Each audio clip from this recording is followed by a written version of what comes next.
Welcome to the Pulling the Threads podcast. This is part 2 of a podcast that I had recorded with author David LeBlanc. It went really long, so we had to cut it into 2 pieces.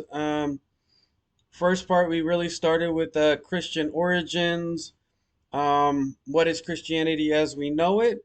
And then how do we understand it before it became what it is, looking through the historical critical method? What are the ancient roots of it? And so this is a part 2 of that. Again, if you like the podcast, please follow the Pulling the Threads podcast on YouTube. Join the Facebook group, Pulling the Threads podcast, and follow the blog at JesusTheJewWithinJudaism.com. And I hope you enjoy this podcast episode. And please share with your friends and family who you might think that find this interesting. To the Pauls of the world, whoever Paul was, or if he even existed, whoever wrote in Paul's name, which is largely what we have today. We have a bunch of documents written in Paul's name that have had cut and paste and scissor marks and stitch points all over them. We have very little core Paul, if there is any. And none of it existed in the earliest church records. Don't have any Paul. We don't know of Paul except until after Marcion supposedly discovers his letters. Yeah. That's what. So, and we know that the Gnostics considered Paul to be a founder of their movement. Yeah. And so once even the early proto-Orthodox considered Paul to be a heretic. The early Ebionites thought Paul was a heretic, and it wasn't until after Marcion found his letters, and then the proto-Orthodox decided to massage and revitalize them, and then redact his letters further, that all of a sudden Paul gets a revival. And so that was kind of the point I was going to get to, is that our textual tradition starts with Marcion's gospel, Marcion's finding of the epistles, and then the proto-Orthodox redactions start appearing after this. We don't have texts that exist before Marcion when it comes to gospels and epistles. And the later ones are redactions of him, and therefore Marcion may have invented Paul based upon Josephus, maybe the spouter of lies that Eisenman is referring to. But there's parallels between Josephus and Paul and their background, the 3 years in the wilderness, similar Platonic ideas when it comes to playing with the myth and what becomes the seabed of Christianity. So the textual tradition. Now I characterize what I think the early followers of Jesus were. Now when we come to the textual tradition, Marcion is, yes, I would agree with the Marcion priority that his came first. I mean, chicken or egg, we have his letters, and then everything else that becomes Christianity is a reaction to his. Yeah. So you have his letters, the proto-Orthodox redaction, and then you have the Catholicization where they go back in again. And it's why it seems like 3 or 4 times, Paul's like, what's going on? He's changing his mind, or he's arguing against himself. And then I would consider a majority of the New Testament, even James and Jude, to be Catholic documents written by Catholicists too, and even Luke and Acts as Catholicists to assuage the image of Paul, who the Orthodox and the Ebionites saw as a heretic originally, but a convenient co-opt when they wanted to rewrite the history, because there's so much in his text that was great towards the influencing and manipulation. Let me just make. Yeah, I totally agree with everything you just said, but it brings what you just said brings home the point that I was trying to make. So let me make my final. Go ahead. When we're talking about Christian origins, in my opinion, we have to understand that, and this is why I get so aggravated with the historicity mythicist debate. Because what we're dealing with in the development of the Christian religion is the same thing we're dealing with in the development of Judaism, the same thing we're dealing with in any of these ancient thought traditions. But specifically Christianity, let's talk about that. People can debate until the cows come home who Jesus was, when he lived, when the Gospels were written, who's Peter, who's Paul, any of this stuff. what we have to understand is that what we have is an ongoing power struggle of ideas. Yes. That's what's going on in the development of the religion. That's why we have so much debate about what came first, and whose ideas were prevalent, and when did this arise, and when did Gnosticism arise, and everybody's got their angle on it because they're all trying to politic for their particular brand that they adhere to. So the idea of a historical Jesus becomes an obstacle to true discovery, because the idea of a historical Jesus puts in play the notion, which is a false notion, that in order for us to get to the original core Christians, we have to find the original Jesus. I disagree with that notion. If you want to find the origins of Christianity, you're not looking for a person. You're looking for a set of ideas. Yeah. How did the ideas that became Orthodox Christianity become ascendant? What was the process in which the battle was won over the ideas? How did the Trinity win out? How did the idea of, how was it that Valentinianism and modalism was defeated and the Trinitarian model won? How was it that we ended up with Paul, who was so closely associated with Marcion? After Marcion is rejected as a heretic, how is it that Paul becomes so central to Christian doctrine when he was introduced by Marcion? How do we have this idea that there's 4 gospels when we know that there was a lot more? Yeah. How do we have this idea of, you mentioned it, we have these Catholic epistles like 1st and 2nd Timothy, we have Titus, and all these epistles. I mean, anybody without half a brain can see that 1st and 2nd Timothy is talking about issues that shouldn't even come up until the 3rd century. We're talking about bishops and deacons and all this stuff. Yeah. There's no need for any of that in the 50s when Paul is writing. Like you mean to tell me that Paul is worried about this wild, huge network of believers that have to have authority over them and listen to your elders? Like, what are you talking about? There was no Christianity in Rome for Nero to persecute. So all this narrative that is accepted as mainstream, most of it is propaganda. And so we have to understand that what we're dealing with, and you mentioned this at the very beginning of our conversation, that there was a time period that we know of that is well documented where Christianity became the ideas. Let me just rephrase that: the set of ideas and values that become the Christian doctrinal position on life doesn't really have ascendancy until the 4th, 5th century. Yeah. Before that, it's just a nonstop, often violent debate. Yeah. Of who's going to win out.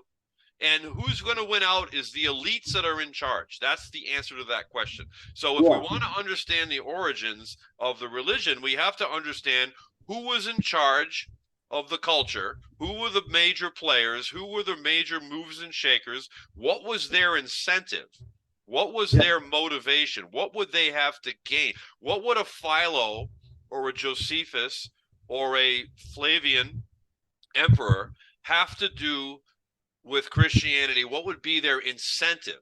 What would be their ideas that they were trying to promote? So we know, for instance, as an example, and this alludes to some of the work of Valiant and Fahey, but the reality is that we have to understand that there was an incentive behind Josephus writing his Antiquity of the Jews. Why was that commissioned? Because I believe personally, this is just my view, and I'm not asking anyone to share this view, this is just what I'm convinced of, that I think the only writings that we have that survived that period of the 1st century is the writings of Josephus. I think all the writings of the New Testament came after 100 AD. And I personally think that most all of them came from well after 130 AD. And I think, we don't have any proof otherwise. And I know that Josephus wrote, he had to have written before he died. So Josephus wrote after the war. because he was commissioned by the emperor, who had the money to publish the works. Yeah. So, well, right. he So, switched sides too. So he switched sides, and he became, the voice for, the Roman Empire. So he served on one side, then after he right, destroyed the temple, now he's a propagandist for the Roman government. right. And Josephus, it should be pointed out, Josephus declared the emperor to be the Messiah. Yeah. And so did Ben Zakkai, the Jewish rabbi. He declared him to be a fulfillment of prophecy. That's right in the Talmud. So the idea that Christianity has its origins in some person is so infantile. It's a myth. It's intellectually infantile. It's knuckle dragger reasoning, and the only reason people adhere to this type of reasoning is because they have a religious bias and a desire to believe it. Yes. Right. So once you divorce yourself from your own personal biases of belief, and you look at the religion itself, you realize Jesus is a typological figurehead that is the focused attention point that the inventors of the religion want you to have. Yeah. They want you focusing on this Jesus character, when really behind the scenes it's like the Wizard of Oz. He's pulling all the levers behind the curtain. You've got all these machinations and political designs on the text, and the text is designed to conform people's thinking into this is what we want you to believe. When I was talking to Robert Price, and he talked about this in his book, he details this in his book extensively, that 1 Corinthians, according to the Church Fathers, was considered basically a member's handbook, if you will, for the early believers. This is how they regulated behaviors. 1 Corinthians was distributed everywhere. Well, when you start breaking down 1 Corinthians, you start realizing you've got decades and even centuries of debated issues in that text, in that epistle. Things that you've got the Encratites, who were they were the ascetics who believed that they were married, but they shouldn't have sex with their spouse. You've got that represented in the Pauline epistles. You've got Gnosticism represented in the Pauline epistles. You've got church politics represented. So Paul is like, he becomes the Jesus of the emerging church. So you've got the figurehead Jesus, and then you've got this Paul character who everybody uses for their own advantage, and they keep changing his writings in order to massage the message to be consistent with the going politics of the day. And this goes on for hundreds of years. Hundreds of years. I mean, all you got to do is listen to you got to listen to what's his name? I just went blank. The famous scholar Ehrman, Bart Ehrman, who's a linguistic expert. I don't agree with him on everything, but he'll come out and say that there's over 20,000 scribal redactions in the New Testament that they've found through linguistic analysis, which means I think it's 200,000. Oh, is it that much? Maybe I had the number wrong, which is even more astounding. 500,000 textual variants in the New Testament, whereas comparatively, there's about 20,000 textual variants in the Tanakh. Right. Well, let me get to that, because you talked about that, and I didn't get a chance to address that. You talked about you spent quite a bit of time talking about the differences when we start to compare the diversity of thought within early Judaism versus diversity of thought within early Christianity. Yes, there are certainly some diverse groups in early ancient Judaism. However, as you correctly pointed out, there's also a consensus of origins there. Yeah. Now, I'm not talking about modern scholarship, talking about when Deuteronomy was written or anything. I'm talking about they all have a Torah. Yeah. But when in Christianity, because Christianity, the history of Christianity. So I was about to mention before we had our technical difficulties, there's a scholar named Elaine Pagels. My son-in-law had a chance to meet her in person at the Society of Biblical Literature. Very fascinating woman. She's very quirky. But essentially, she has a theory which I think is brilliant. I don't know if she's right, but she has a theory that basically the Gospels were intentionally backdated to a period that couldn't be verified.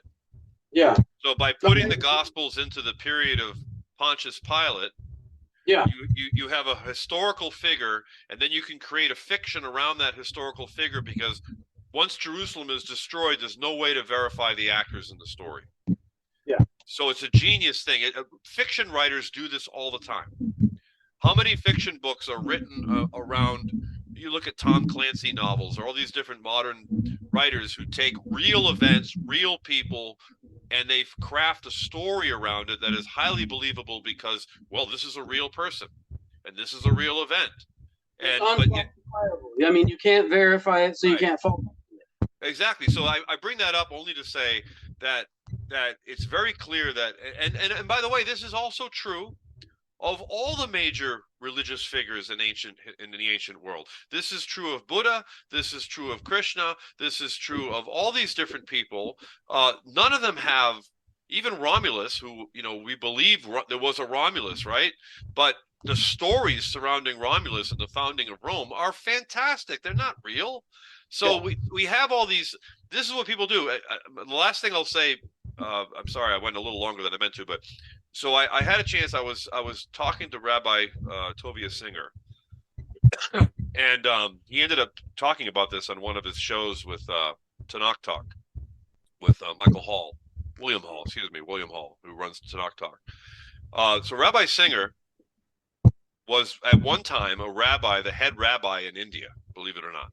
So he took a job in India as the head rabbi for the Jewish community in that part of the world. He was only there for a few years, I think. But while he was there, there was this Hindu guru guy, very, very famous guy, who had millions of followers. He would have rallies, and there'd be millions of people that would show up, and there'd be miracle healings and all the same stuff you'd see in the evangelical world. Okay, so I know the laughing revival within Pentecostal movement actually has its roots in this Hindu thing, where the laughing revival and healings and stuff. Like, I don't even want to delve into that. No. I'm not trying to. The point I'm trying to make is that this guy ends up having a massive heart attack and he dies while Singer is there.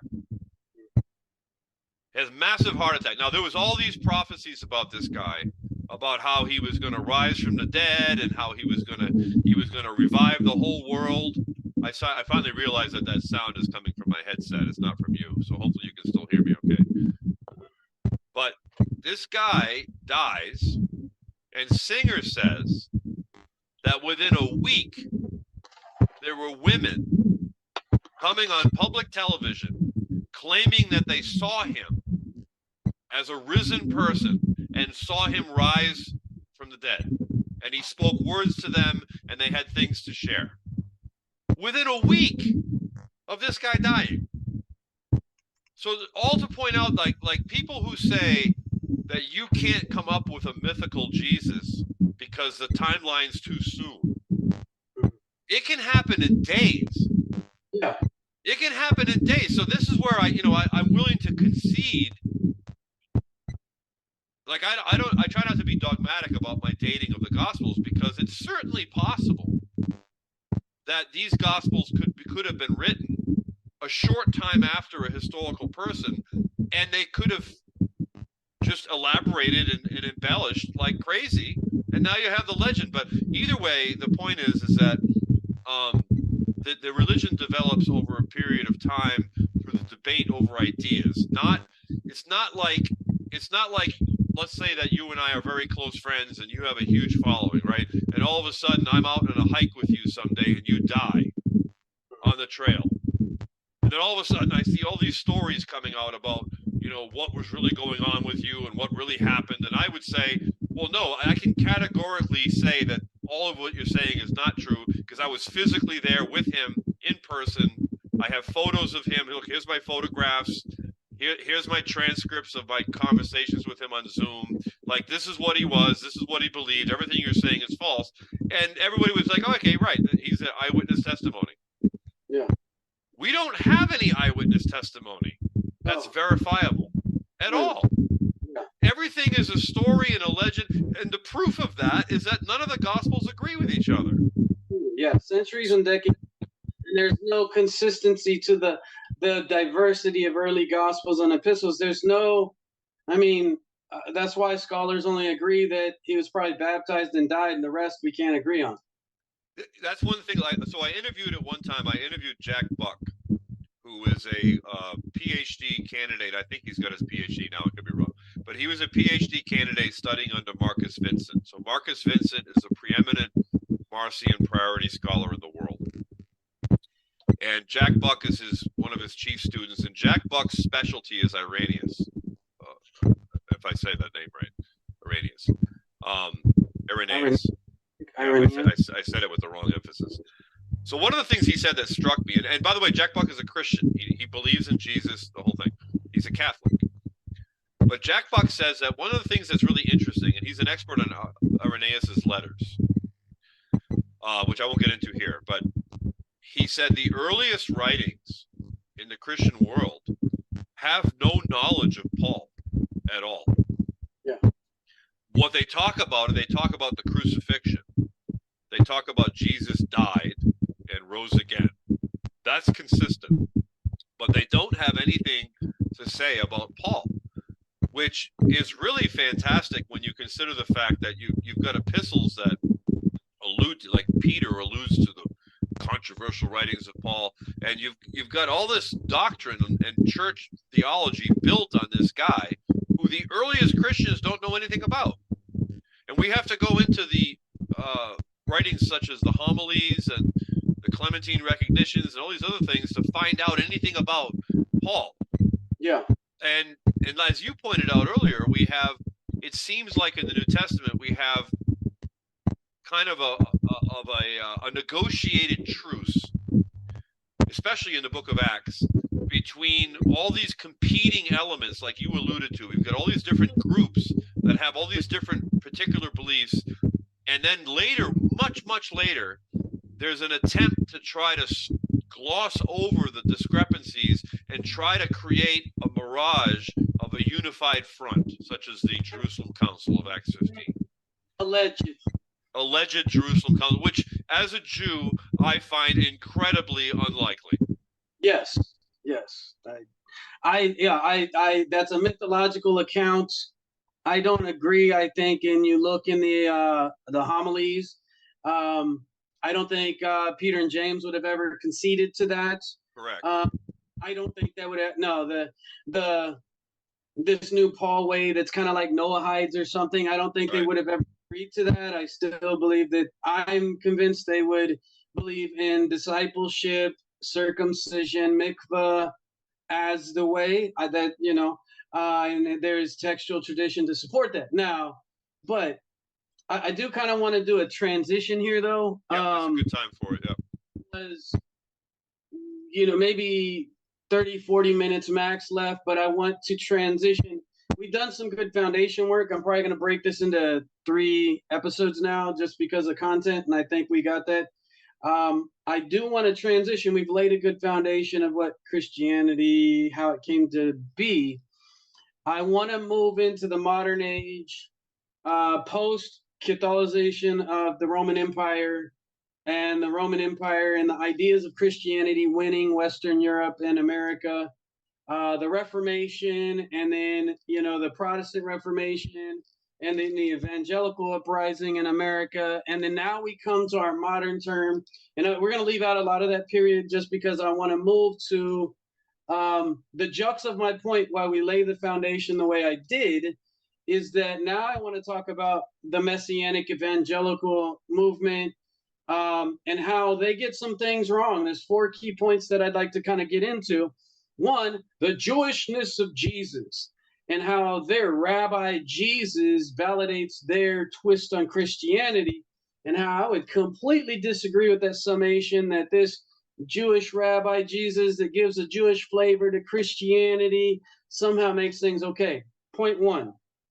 Point 2 is the new view of Paul as, Paul within Judaism and Gabriel Boccaccini's Paul within Enochian Judaism, like a branch of Hellenistic Essene Judaism, and then how this Jesus in the festivals, which I just have the hugest problem with, Jesus as a Passover lamb is so troubling. That would be the third one. And the last one, the Messianism that co-ops Hasidism, the veneration of Rebbe Menachem Schneerson. Yeah. And so I kind of like to talk about the problems of the Messianic Jewish Jesus and how this doesn't validate Christianity and it doesn't validate Messianic Judaism, because one, part and parcel, Messianic Judaism by all branches of Judaism is not Judaism. Their veneration of a single rabbi, salvation in Jesus, even if they demote Jesus to a lesser, not a God, they still believe in Paul's soteriology, the salvation in Jesus, which is not a historical Jewish. There's not the belief of a person to save your soul. It was national redemption. And we don't have to really get into that as much, but how do they get the Jewish Jesus wrong? How does them propagating Jewish Jesus to promote them fail? When we look at what I just described and how we characterized early Jewish Christianity, for no better term, just so that people know what we're talking about, I'd call it Judaism that never went the way of Christianity, would be my definition. But that which became Christianity is separate from what I would have couched that as the religion that was invented, formed over time. So how do they get the Jewish Jesus wrong? Start with that one. Then how do they get the new view of Paul wrong? And at some point, I want to touch on this Jesus in the festivals, how he could never be the Passover lamb, or he doesn't fulfill Sukkot, the whole, misunderstanding of God with us.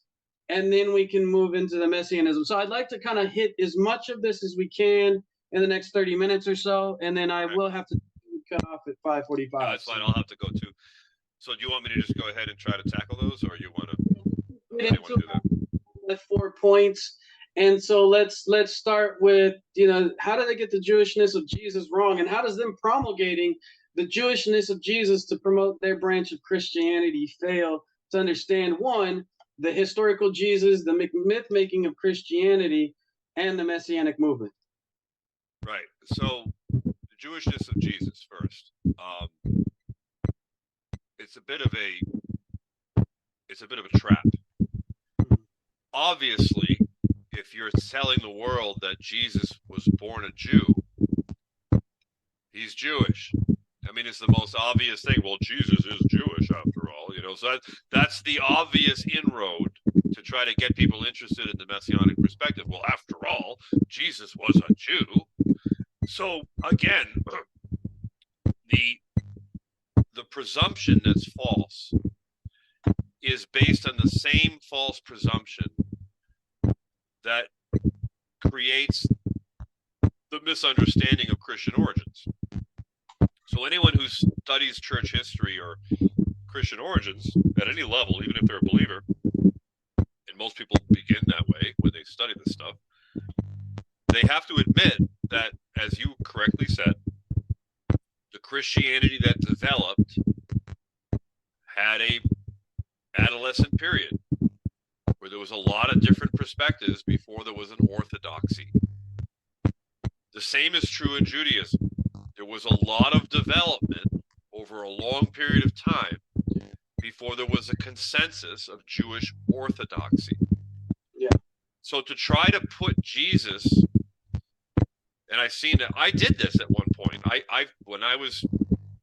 used to study the Talmud constantly, looking for stories and teachings that would be reminiscent of the teachings of Jesus. And I would find many, and I would write about them. I had a blog. I used to teach at a Messianic synagogue. I would be a guest teacher on frequent occasions, and they would always love it when I would give them rabbinic, Talmudic parallels to Jesus. They would love that. They would eat it up. Looking back on it, I regret that stuff. I still have my notes from some of those studies. I could send them to you. The truth of the matter is that there's a lot of explanations as to why there would be parallels to Jesus's teachings and stuff in the Talmud. None of them can be attributed to the fact that he was a Jewish rabbi. Yeah. All of them have their roots in the same things that, if you've studied the Talmud, if anyone listening here has studied the Talmud at length or been taught the Talmud through Talmudic study with a rabbi or a group of rabbis, would know that the Talmud, they call it the sea of the Talmud. You don't read the Talmud or study the Talmud the same way you would read the book of Romans. It's a dialectic. It's a conversation. So even things that the rabbis today do not agree with or condone are laid out in full view in the Talmud as part of the dialectic. For instance, there's a passage in Sanhedrin that describes the halakhic parameters for how you are to sacrifice your children to Molech. Believe it or not, it's shocking, but it's true. That doesn't mean that you're ever going to find a rabbi or a rabbinic organization of any denomination that is going to tell you that, oh yeah, well, absolutely, you can go ahead and sacrifice your children to Molech. No, that's not part of Judaism. No. But it's in the Talmud. Why is it in the Talmud? Because at one point in history, that was an issue that was discussed among the scholars, and it's recorded. So we know that there's things in the Talmud that are taught by Hillel in the debates between Hillel and Shammai, and Shammai says this and Hillel says this, and he, you know, and there's always the stereotypical, which are not always true, but the stereotypical idea that Hillel was always on the side of leniency and Shammai was always on the side of strictness, which is not always true. Many times the sages sided with Shammai; they didn't always side with House of Hillel.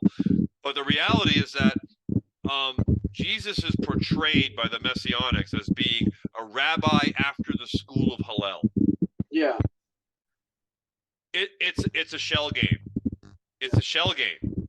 If you really study the character of Jesus, Jesus is another example of a pagan mystery God-man. Yeah. That's what Jesus is. He's not a rabbi.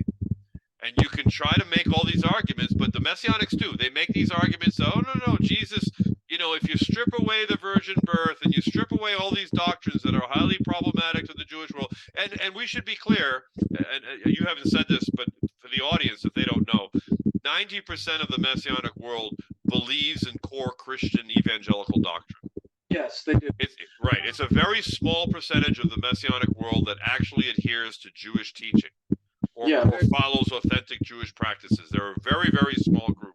It's really just there's a huge, and when you think about it, I'll just make this comment as a wrap up to my statement on this. For people who have become disillusioned with their church or the shallowness of their religious life, the idea of exploring the depths of the Jewish Jesus is incredibly appealing to a lot of people. It's the idea that I'm going to know, in fact, the famous organization First Fruits of Zion, they have what they call a Torah club where they sign people up and you get involved in these small groups and you have a facilitator and they go through these modules where they go through the Parsha cycle with the eyes of, you know, what do we see Jesus in this, you know, in the Parsha cycle. And all of it, their motto is get to know Jesus better. So with the mantra of you're going to get to know Jesus better if you can understand him from a Hebraic perspective. That's the idea. But what they're doing is they're not getting to know Jesus better at all. All they're doing is they're reinventing the Jesus of their imagination to fit their new fantasy. Yeah. That's all they're doing. They're taking a hodgepodge of their evangelical background and they're mixing it with what little knowledge they have. These people are famous. They'll go to the Chabad website and they'll try to navigate the Chabad website because Chabad is very messianic, and they'll get all these teachings about Messiah. And we're getting ahead of ourselves a little bit, but a lot of these people, they love this stuff. They love it because it gives them a sense of validation that they've gone. And most of them are very triumphalistic in their attitude. Like we're a deeper Christian than the average Christian. Average evangelical Christian Christianity is very shallow, but we're going deep because we're getting to the roots of what Jesus was really like according to the people that he's associated with. And there's all this excitement about, we're going to support Israel, and we're going to support the rabbis, we're going to fight anti-Semitism, we're going to do all these really wonderful, well-worthy things, and yet they have nothing to do with Jesus. And people should know that most Messianic organizations, the vast majority of Messianic organizations that are out there, are expressly dedicated to trying to convert Jews into becoming Christians. That's their goal. Yeah. So once you know that, you realize that this is a sham. This is a farce. It's not real. Yeah. It's an evangelical ploy. Evangelicalism, the term that comes to mind for me is wolf in sheep's clothing. It's what Rabbi Sarah Shapiro, in her book on Messianic Judaism, she was a Reformed Jew, refers to as cross-dressing Gentiles. My experience with Dr. Raymond Gandon, Jewish Voice, and King Seminary, the Gentiles encourage dressing up as more Orthodox to convert, Yes. Jews. And so let's touch on first Hebraic roots and then the alleged Orthodox from, so the Hebrew roots, the tabernacle, Jesus fills the tabernacle, Jesus fulfills the festivals. Somehow he's the Passover lamb, and he's also Sukkot. There's a problem with this because, how does a man become a lamb? Each man was given once to live, and in the judgment, no man, a father can't die for his son, son can't die for his father. Ezekiel 18. Failure to understand Judaism. Jesus can't fulfill the festivals, and he can't be a Passover lamb, which doesn't take away the sins of the world, despite, in Judaism. Christianity is going to say one thing, but, Judaism, Passover lamb didn't take away the sins of the world. So if he becomes he doesn't fulfill the festivals and the prophets. Let me go further. Yeah. If I can interrupt you for 1 second, let's now transition to the Passover lamb thing, right?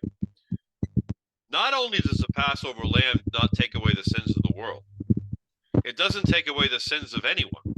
It doesn't deal with sin. So this is one of the biggest fallacies that exist, is the idea that Jesus represents the blood put on the lintel of the doorpost by the Hebrews in Egypt. Yeah. On a fundamental level, it's a misunderstanding of the story. It's a false Christian teaching, first of all, that Jesus is the typology of the blood on the lintels. The truth of the matter is that the curse, according to the Torah, was against the firstborn, and people who were Jewish were to put the blood on the lintel of their doorpost to identify them as Jewish, so that their firstborn wouldn't die. So conceptually, any Jewish family in Egypt that didn't obey Moses' edict, their firstborn child would die.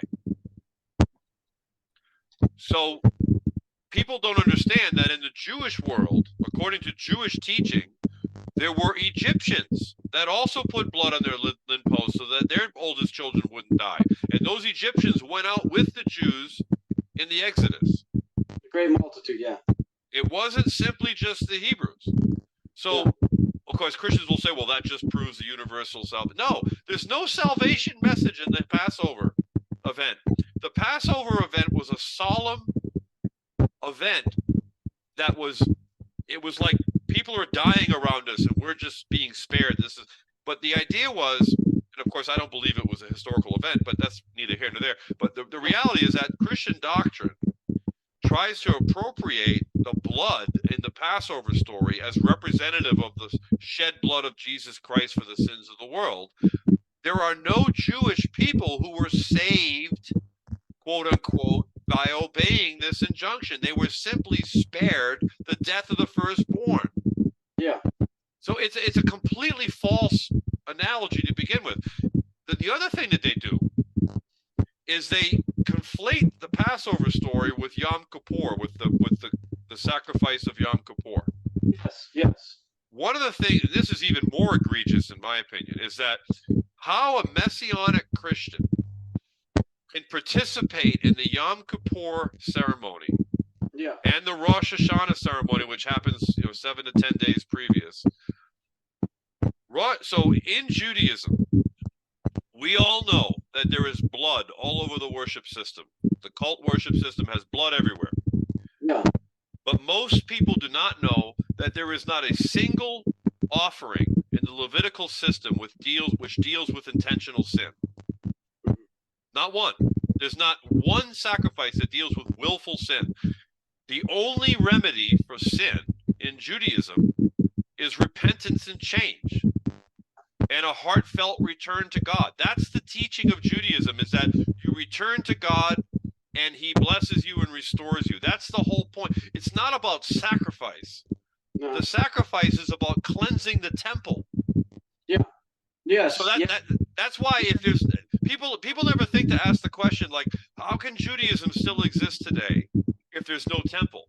Don't they realize that Jesus fulfilled it? No, Jesus didn't fulfill anything. If the temple was so critical to the existence of Jewish belief, then it wouldn't have survived the destruction of the temple. That's not the case. Judaism does not rely upon animal sacrifice for atonement to God, period. Not only that, if the Passover, go back to Passover for a second, if the Passover lamb was so critical for the health of the Jewish soul, why is that practice in Exodus not duplicated today all around the world? You don't see any Jews putting blood on their doorposts anywhere in the world, not in Jerusalem or anywhere else. Why? Because it has nothing to do with the health of the Jewish soul. It was a plague. Yeah. It was an act of obedience during a plague in a foreign land. It has its time and place. It's commemorated in Jewish culture and history and religion. It has nothing to do with the salvation of a soul. All right, but back to the Yom Kippur thing. So I remember standing in a Messianic synagogue. We went through the whole Rosh Hashanah thing, right?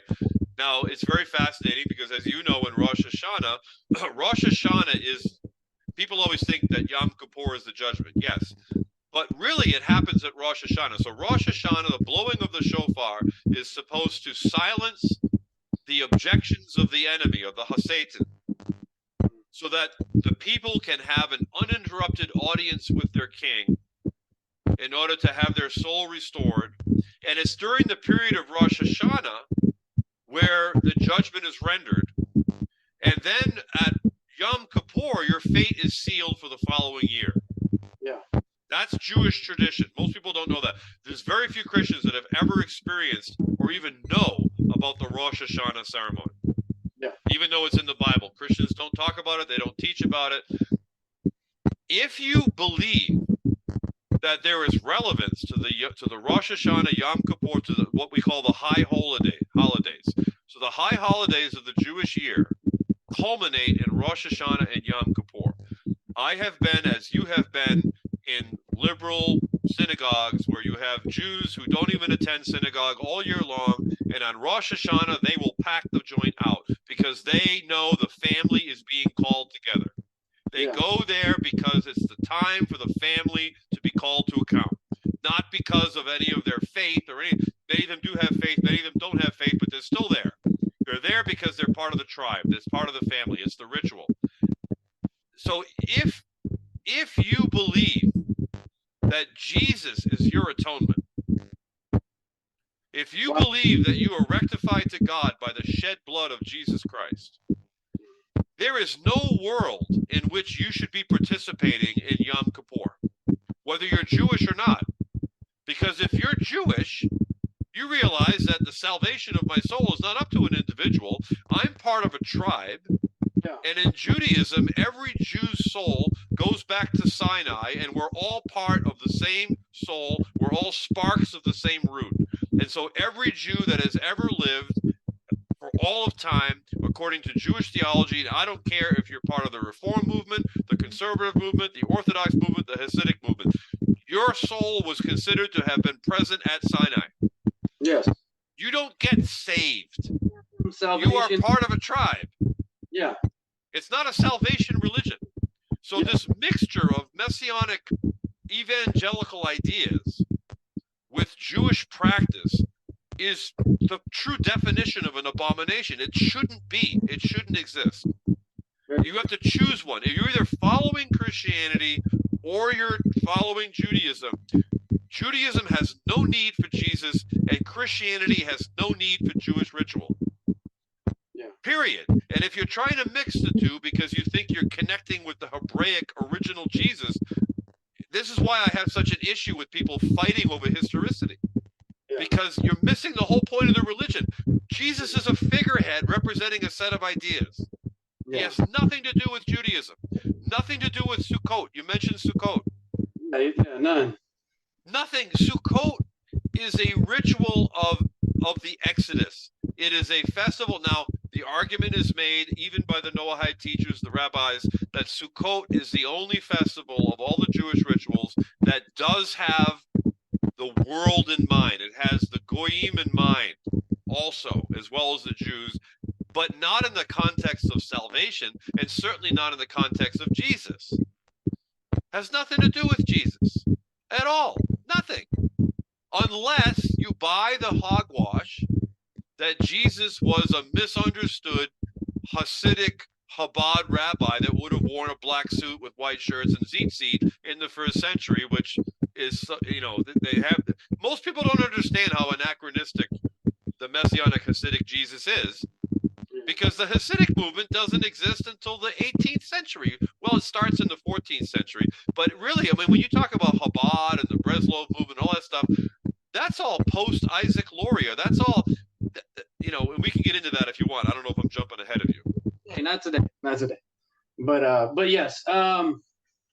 Yeah. So, I mean, I get fired up about this, so I apologize to your audience. I get a little fired up. We got 15 minutes max. I want to agree with something you were saying. Tehillim, the Psalm says, if you do what's right, you'll be forgiven. Therefore, if I do what's right, even at, Rosh Hashanah, where, we apologize to our brothers and sisters for, things we've done the previous year, the repentance, doing right, the sacrifice is unnecessary. So, failure to understand and in trying to put Jesus in these festivals it fails to understand Judaism, and therefore it totally has a faulty foundation, which we've kind of talked about some of that. The Hebraic roots, I want to try to do the last 2 points if possible, because we've kind of touched on the Hebraic roots. According to Judaism, Jesus is an irrelevant marginal Jew, and there's historically he has no place really in Judaism. Now, Christianity that has belief in Judaism is something that Jews would wrestle with, but that's another issue. Moving past the Hebrew roots to the I didn't answer that question. Do you want me to deal with that? I never dealt with that. You want me to quickly address that? Yeah, and then you don't have much time. Yeah, keep it brief. All I wanted to say, so I forgot to mention that because that's something I glossed over. It's important for your audience to understand, if you haven't already educated them about this, that Hebrew roots has to be carefully distinguished from the Messianic Jewish movement. They are separate movements. Hebrew roots is a cult. Hebrew roots is a misappropriation of certain Jewish practices from the perspective of Christian rebellion. So Hebrew roots is mostly made up of people who have rejected the mainstream church, and they read the Bible and they try to just take on whatever is written in the text of the Bible. They're going to start doing that. If it tells us, I have to, so you'll see Hebrew roots people, they'll be tying strings to their belt loops, and they'll be, blowing shofar every 5 minutes. And whereas Messianic Judaism as an organized movement has governing bodies to it, there are different bodies. So basically Messianic Judaism is largely split up between people that came out of the charismatic movement versus people that came out of the Baptist or more conservative parts of Christianity, and their fellowships and the tenor of their fellowship is reflective of their background.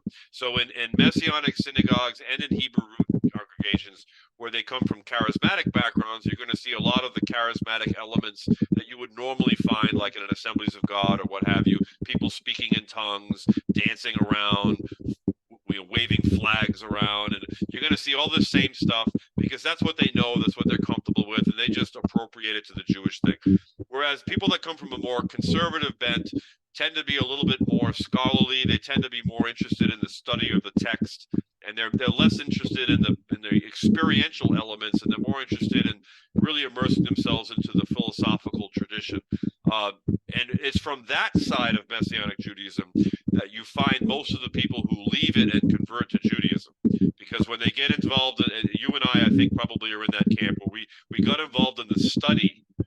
And as we studied ourselves out of the Christian thing, and we found ourselves more attracted to Judaism. So that's a very small percentage, though, of the Messianic Jewish world. And within that world, so in Hebrew roots, you've got people, and I forget his name now, but there's this famous TV personality. Maybe he's dead now, but he used to dress up like a prophet, and he had all these crazy gaudy clothes, and he very flamboyant, and he was a former pastor, and he had a very popular following. I forget his name. And then, like from the Messianic Jewish world, one of the more prominent organizations is First Fruits of Zion, which they've had a very business-like and strategic way that they've entered the market. Their base is mostly Baptist, Southern Baptists, but they are all missionary.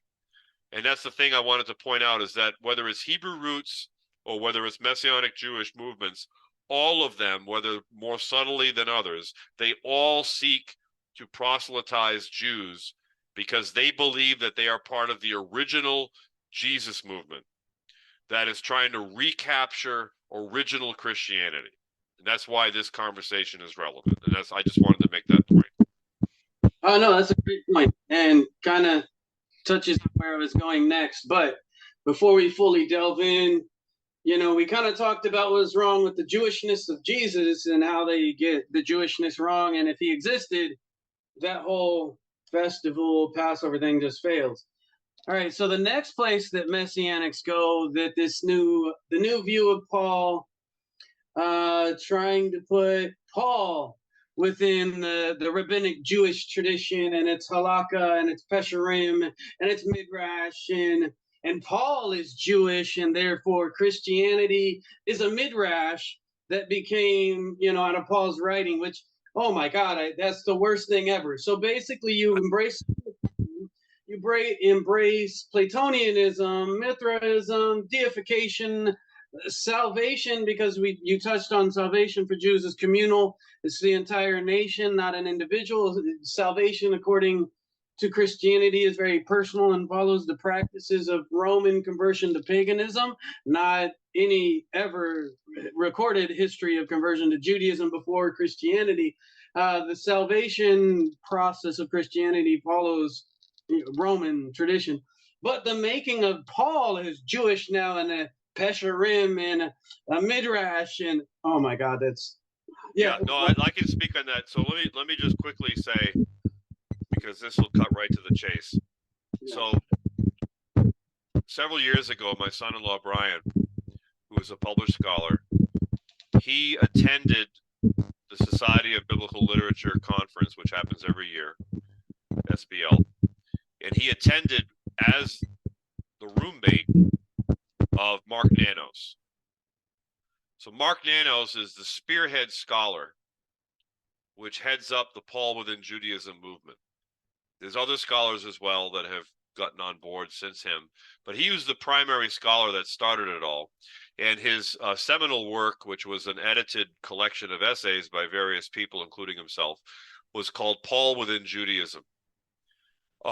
This was a fringe form of Pauline scholarship that began to take off a bit. Other scholars of note, such as Paula Fredrickson, Magnus Zetterholm, and others, all of which, by the way, are atheists, started championing this as well as an exciting new branch of Pauline scholarship. And they're all looking for something new anyway, so this was like exciting for them to delve into. I happen to know for a fact. So Mark Nanos, who is the most prominent scholar in the Paul within Judaism field, and the FFOZ crowd, they just like basically worship this guy. I know him personally. My son-in-law knows him much better than I do. As I said, he roomed with him. Mark Nanos is a liberal Jew who was a former businessman who took upon Pauline studies and his original work, The Irony of Galatians, which was his initial, and he wrote another one on Romans, which is very convoluted. But at any rate, his whole point was to try to mitigate Christian anti-Semitism. So Mark Nanos' idea was, if you could recontextualize Paul as a Hellenized Jew who was advocating to his brethren a reconception of Messianic expectations, and couch Paul in the milieu of a Jew arguing with other Jews, essentially.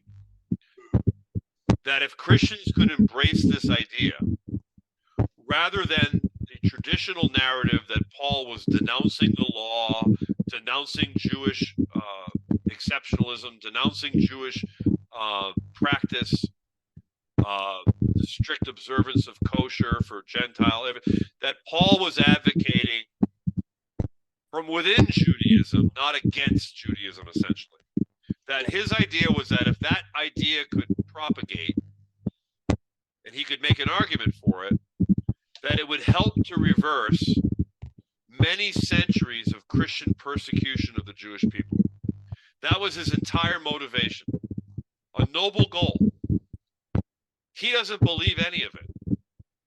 I mean, it's like secular Hebrew rootism, though. It's a Hebrew rootism for the secular mind. You have to understand. So, like, if you're an atheist, or if you're a secular Jew, and your goal is the health of your community, Mark Nanos doesn't care about the arguments within Christianity about doctrine. He doesn't care about any of that stuff. He's not a Christian. He has no intention of becoming one. There are actually Messianic Christians out there. My son-in-law went to a conference by Messianics. He was invited to it, where Mark Nanos was invited to speak. And they were just like gushing over him. Like, people in the audience were like, "You've changed my life by helping me embrace Judaism and Christianity together. You've made all the dots connect." And Mark walks off the stage and he talks to my son-in-law and he's just shaking his head like, "Oi, like, what the heck is going on here? Like, I'm not advocating Messianic Judaism. I'm not advocating Jesus. Like, that's not his position." Another one, Paula Fredrickson. She's, as far as I know, she's a professor at Vanderbilt. Maybe she's moved on. She used to be at Boston University. Brilliant scholar. She doesn't believe any of this stuff. Yeah. It's just a profession for her. Yeah. Magnus Zetterholm. Magnus Zetterholm was another famous scholar that he wrote, I think, 1 or 2 essays in the Paul Within Judaism book.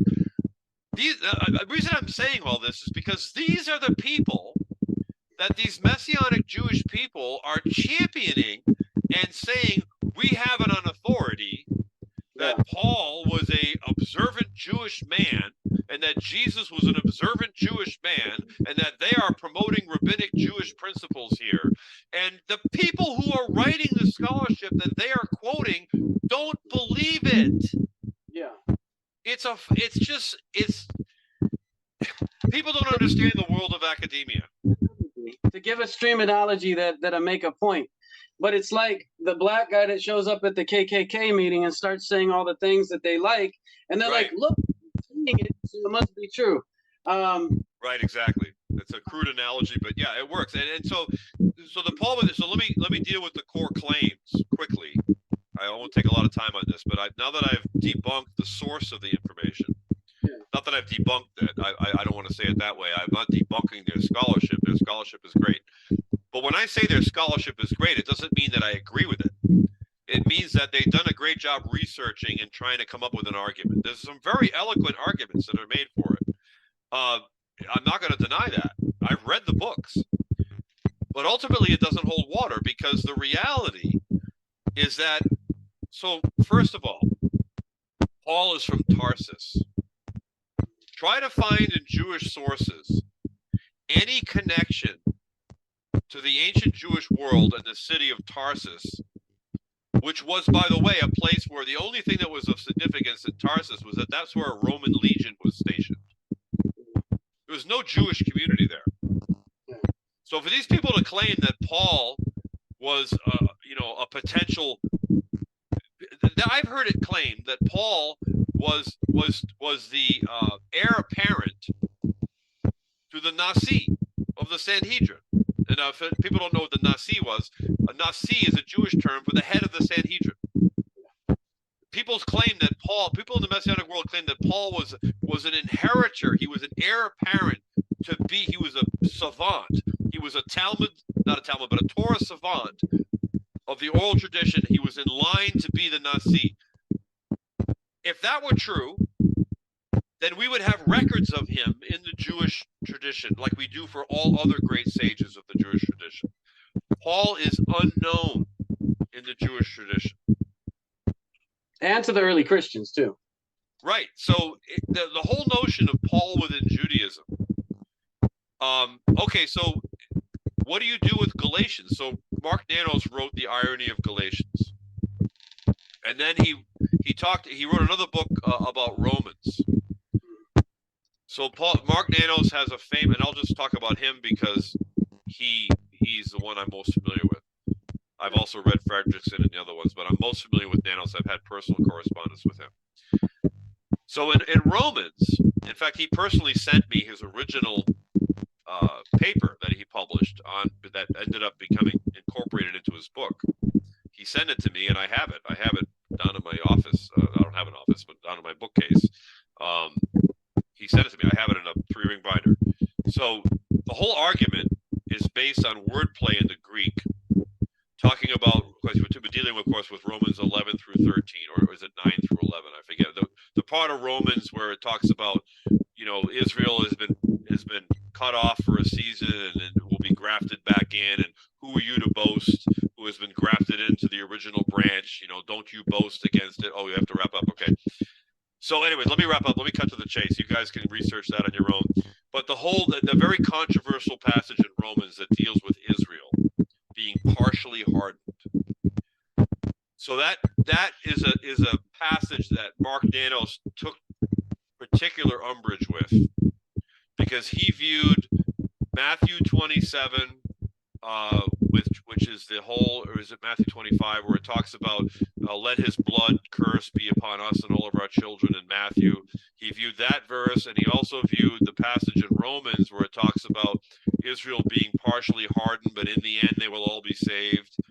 That those are the core texts that the church has used throughout the centuries to persecute and justify the pogroms and the persecutions of Jews. That they're in rebellion, they need to repent, and until they repent, anything we do to them is justified because they're in rebellion against God. That's been the traditional position of the church. So that was his whole thing. So the whole Paul within Judaism movement is designed to try to mitigate that. Let me make one last point.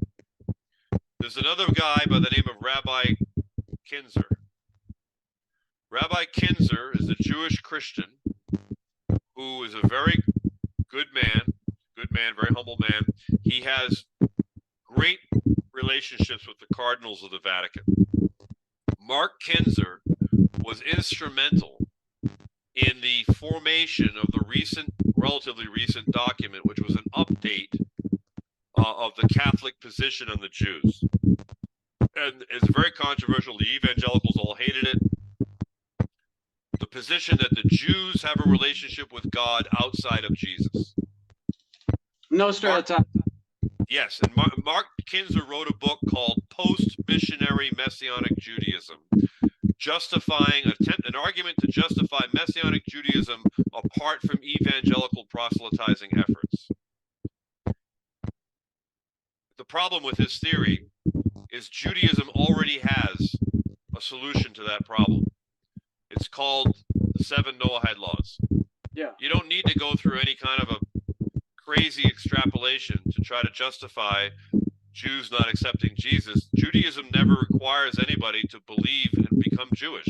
Judaism simply says, be a righteous person, and everyone can have a place with God. That's what Judaism teaches. Yeah, and on that note, I do have to bring it to an end, and we can get a little more into this a little further. We covered a lot. This was a good talk. I got to do the call with my kids now, so I can't really continue this right now. But we covered some good points, and we're at a good spot. You want to say last words real quick? I just want to express my appreciation for you, Jeremiah, because of the work you're trying to do. I think it's coming from a good heart and a good place, a place of inquiry, genuine desire to try to connect dots and help people understand. I don't think you have an axe to grind. I don't ever sense that you're trying to get at a certain group of people or try to get revenge on anybody. You truly have a good heart in this, and that's why I'm willing to participate in this with you. And I think I hope that your work continues to find success, and keep being a great dad to your kids. I love your posts. All right, great. Well, I appreciate you, and it was good, insightful, and yeah, we'll go ahead and wrap on that. And we'll come back on some of this. We were getting into some good stuff, but this went long, and You can break we're gonna. it up if you have to. Yeah. So, anyways, I appreciate you, and for everybody following, make sure you like and subscribe. Tune in at Jesus the Jew within Judaism.com, the Facebook group, and YouTube, and stay in touch for further episodes.